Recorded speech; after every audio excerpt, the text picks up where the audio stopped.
Melchor Múzquiz nació el 5 de enero de 1790 en Santa Rosa, hoy Ciudad Múzquiz, en el entonces Virreinato de la Nueva España, actual Coahuila. Su cuna fue una familia criolla con recursos y conexiones, lo que le permitió recibir una educación formal y militar. Creció en un ambiente de tensiones políticas, la colonia se tambaleaba bajo el peso de la independencia, y ese contexto marcaría toda su vida. Cuando estalló la Guerra de Independencia, Múzquiz se alistó con apenas 20 años en las filas insurgentes. Sirvió bajo el mando de figuras clave como Ignacio López Rayón y tuvo una participación destacada en el norte del país. Aunque fue capturado en una ocasión, su compromiso con la causa patriota no flaqueó. Su carácter valiente y su habilidad estratégica empezaban a destacar. Tras consumarse la independencia, Múzquiz se sumó a la política nacional como diputado por Coahuila y Texas.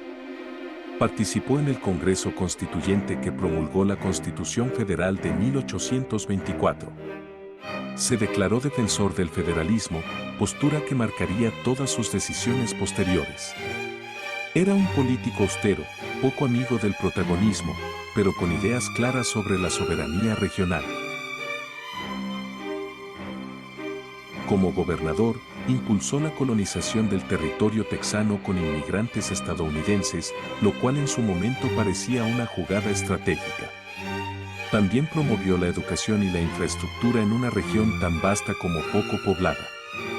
Sin embargo, el crecimiento texano acabaría siendo un arma de doble filo para México. Múzquiz, sin saberlo, ayudó a sembrar una semilla que años después germinaría en la separación de Texas.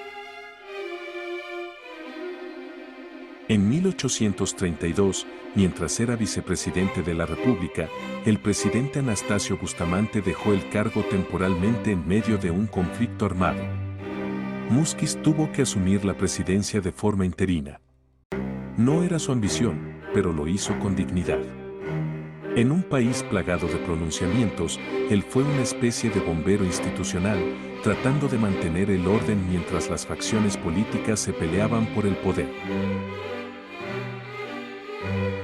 Su breve presidencia, de agosto a diciembre de 1832, fue una de las más inestables de la historia mexicana.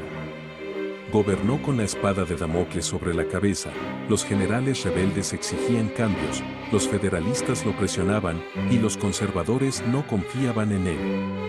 A pesar de todo, evitó una guerra civil abierta, algo que en aquella época ya era un logro en sí mismo. En resumen, más que presidente, fue un equilibrista.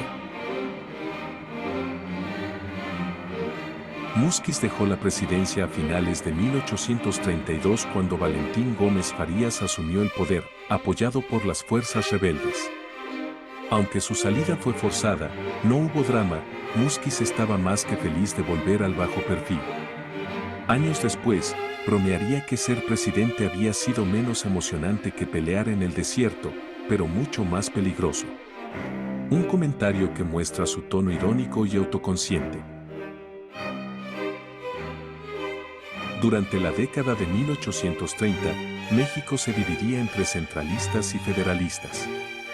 Múzquiz se mantuvo fiel a su ideología, incluso cuando Antonio López de Santa Anna comenzó a concentrar el poder.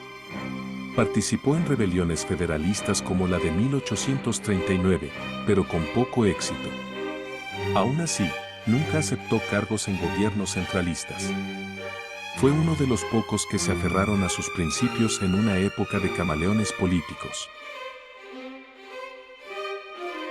En sus últimos años se retiró de la vida pública, sin fortuna, sin poder y sin escándalos. Vivía modestamente, pero era respetado por su integridad. Aunque nunca fue un personaje carismático o especialmente popular, muchos lo consideraban un ejemplo de honestidad.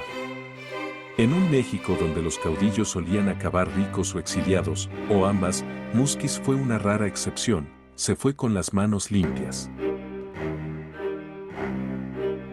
Melchor Múzquiz murió el 14 de diciembre de 1844 en la Ciudad de México. Su fallecimiento no fue cubierto con grandes honores ni multitudes, pero fue despedido por colegas y ciudadanos que valoraban su papel como servidor público íntegro.